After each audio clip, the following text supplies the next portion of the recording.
भक्तों पर रामनवमी के जुलूस से वंचित कर रही है। कितना दुख होता है।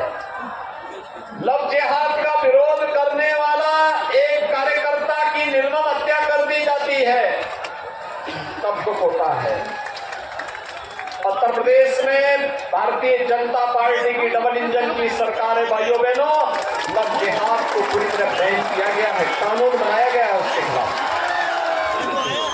धर्मांतरण के खिलाफ कानून बनाया गया है।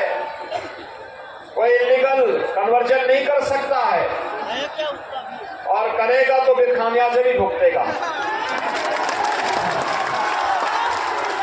और भाइयों बहनों, यही नहीं, छोटी सी एक गलती कितना नुकसान कर देती है अन्नदाता किसानों का, युवाओं का, बहन बेटियों का, धार्मिक पर्व और त्योहारों का, विकास का। सर्वे अटल बिहारी वाजपेयी जी के नेतृत्व में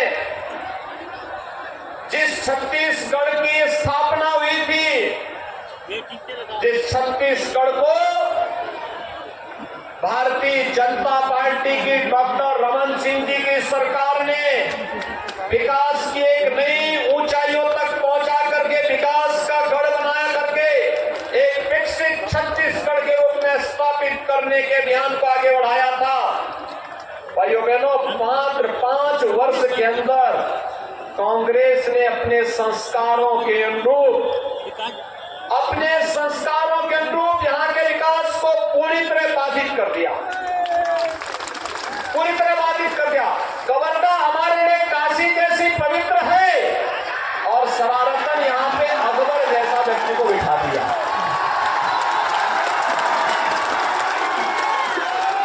आप देख रहे होंगे, ये कांग्रेस की शरारत है। काशी जैसी पवित्र नगरी में आपकी आस्था के साथ खिलवाड़ करने के लिए एक ऐसे व्यक्ति को बिठाया गया है जिसको आपकी आस्था से मतलब नहीं, आपके विकास से मतलब नहीं, और जिसके संरक्षण में वे सभी तत्व फलते फूलते हैं जो लोग भारत की, हम सबकी आस्था की प्रतीक हमारे भगवे झंडे को रोंदने का कार्य करते हैं, उसको व्यक्ति प्रश्रय देता है, उसको प्रश्रय देता है। आप याद करिए, अगर यहां भाजपा की सरकार होती तो क्या उनका तो साहस ऐसे होता? ईश्वर साहू जैसा एक लाचार पिता, मैं तो अभिनंदन करूंगा ईश्वर साहू जी का कि उन्होंने हिम्मत नहीं आ रही, वे लड़ते रहे, इस अराजकता के खिलाफ लड़ते रहे। और आज भारतीय जनता पार्टी ने अपने एक सच्चे कार्यकर्ता के मान को बढ़ाने के लिए साझा विधानसभा क्षेत्र से उन्हें प्रत्याशी बना करके उतारा है।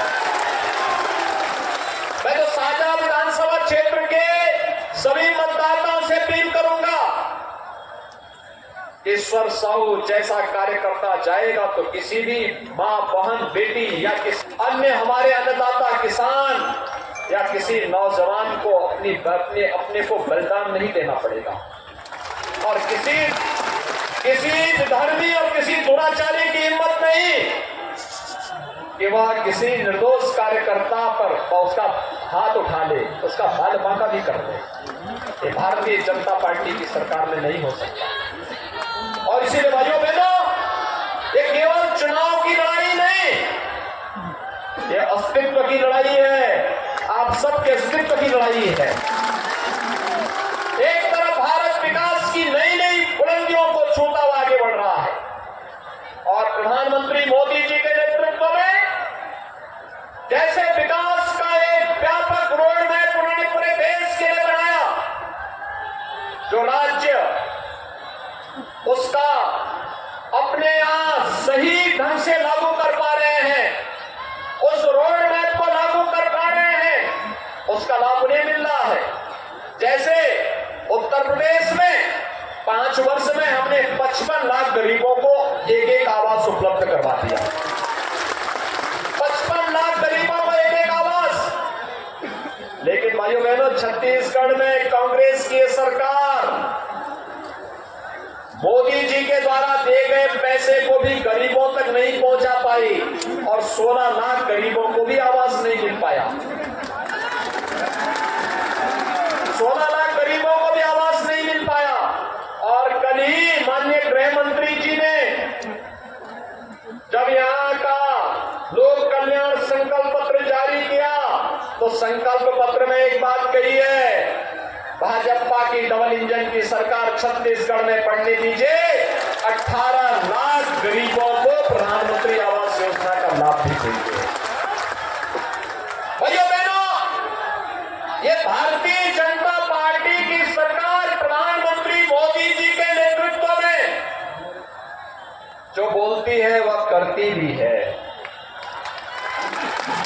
कांग्रेस तो समस्या है, देश के लिए समस्या है, समाज के लिए समस्या है, जनता जनार्दन के लिए समस्या है। याद करिए, देश के अंदर आतंकवाद कांग्रेस ने दिया, अलगाववाद कांग्रेस ने दिया, तुष्टीकरण की नीति कांग्रेस ने दी, ये नक्सलवाद कांग्रेस की देन है, ये भ्रष्टाचार कांग्रेस की देन है, अराजकता और कर्फ्यू ये कांग्रेस की देन है। भाजपा तो विकास, सुशासन और सुरक्षा की एक मानक बना करके बेहतरी के साथ एक सुव्यवस्था को, सुशासन को लागू करने वाली पार्टी है। और प्रधानमंत्री मोदी जी के नेतृत्व में नए भारत में हम इसका दर्शन कर सकते हैं। आज जब मैं कवर्धा में आया हूं, आपका जो उत्साह है, आपने यहां पर, मैं मानता हूं, आपने तय किया है कि अपने एक युवा और जुझारू कार्यकर्ता को जमीन से उठ करके जो कार्यकर्ता आगे आया, उस कार्यकर्ता विजय शर्मा को आपने जीत के हर्ष के साथ अपना चुनाव बना करके इस चुनाव को अपने साथ जोड़ दिया, कोई संदेह नहीं। लेकिन भाइयों बहनों, मैं आपसे आह्वान करने के लिए आया हूं और आह्वान यही करने के लिए आया हूं, जो चीजें यहां पर हैं मैं केवल यही पूछना चाहता हूं, हर घर नल योजना में क्या पेयजल की स्कीम कांग्रेस नेतृत्व की सरकार दे पाई? जबकि मोदी जी ने तो पैसा दे दिया, क्यों नहीं लागू कर पाई? क्योंकि नियत साफ नहीं, घोटाले पे घोटाले, और घोटाले भी इतने ज्यादा इस सरकार ने कर लिए। हम लोग एक नाम सुनते थे, आज से 20 वर्ष पहले बिहार में लालू जी ने चारा घोटाला किया, लेकिन चारे का गोबर यहां कांग्रेस के सिर से यहां निकल गया है गोबर घोटाले के वजह से। आपने देखा होगा ना, 1300 करोड़ लटार गए, और जब उसकी जांच शुरू हुई तो पैकेट में मिट्टी के पैकेट पकड़े गए। गोबर यानी कंपोस्ट नहीं, गोबर वहां कोई कंपोस्ट की खाद नहीं है, वर्मी कंपोस्ट नहीं है, वहां तो गोबर की खाद के बदले वहां एक ऐसी खाद है जो वास्तव में खाद नहीं, मिट्टी है, सादी मिट्टी है। और इसलिए भाइयों बहनों, कांग्रेस धोखा देने का काम कर रही है। युवाओं के साथ पब्लिक सर्विस कमीशन में इन्होंने घोटाला कर दिया, इन्होंने शराब का घोटाला कर दिया, और कवर्धा, अब तो यहाँ पे वन माफिया भी पनप रहे हैं।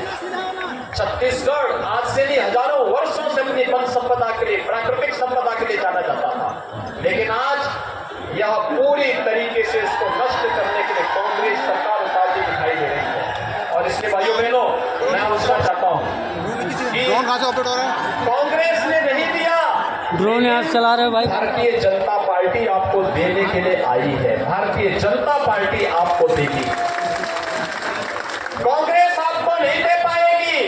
और आज इसीलिए यहाँ पे करीब सही हो और न सही हो। भाइयों बहनों, मैं आप सबका यही आह्वान करने के लिए आया हूं कि छत्तीसगढ़ आज परिवर्तन के इस अभियान का हिस्सा बने और कवर्धा को फिर से इस दिशा में सबसे अधिक वोटों से चुना जिता करके भेजने की तैयारी आपको करनी है। क्या तैयार हैं? तैयार हैं? छत्तीसगढ़ तैयार है?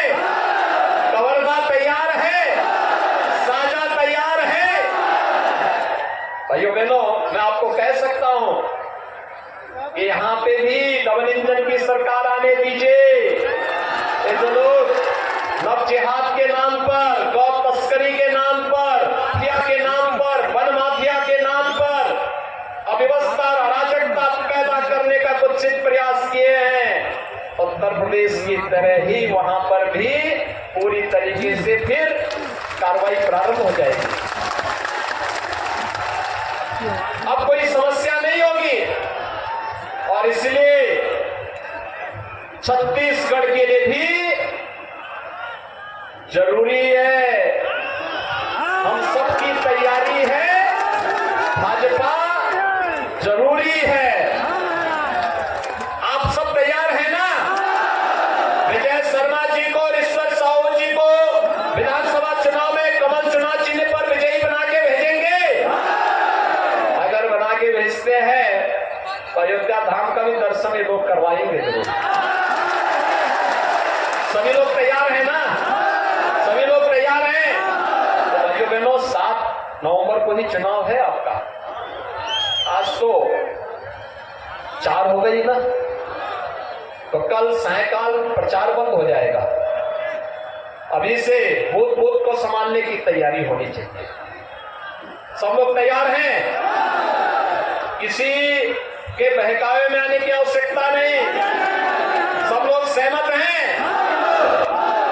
तो फिर जहां तक मेरी आवाज जा रही है, दोनों हाथ उठा करके बोलेंगे, दोनों हाथ उठा करके मेरे साथ बोलेंगे, दोनों हाथ उठा करके कमल चुनाव चिन्ह के संकल्प के साथ जय जय श्री राम, जय जय श्री राम, जय जय श्री राम। धन्यवाद माननीय मुख्यमंत्री योगी आदित्यनाथ जी। अब आभार प्रदर्शन के लिए मैं आह्वान करता हूं माननीय वसुंधरा बग्गा जी को, आप आकर के आभार प्रदर्शन बग्गा जी। छत्तीसगढ़ में की माता कौशल्या का मायका यही छत्तीसगढ़ है और छत्तीसगढ़ के लोग अभिभूत होंगे ही चालू नहीं हो रहा है, बैटरी तीनों चेंज कर दिया। जब अयोध्या में खड़े हुए हैं जो जमीन विजय भैया उनके लिए आए थे वोट मांगने। मतलब कि हर जन मतलब प्रत्याशी जो प्रत्याशी हमारा खड़ा है उसको मतदाता से वोट मांगे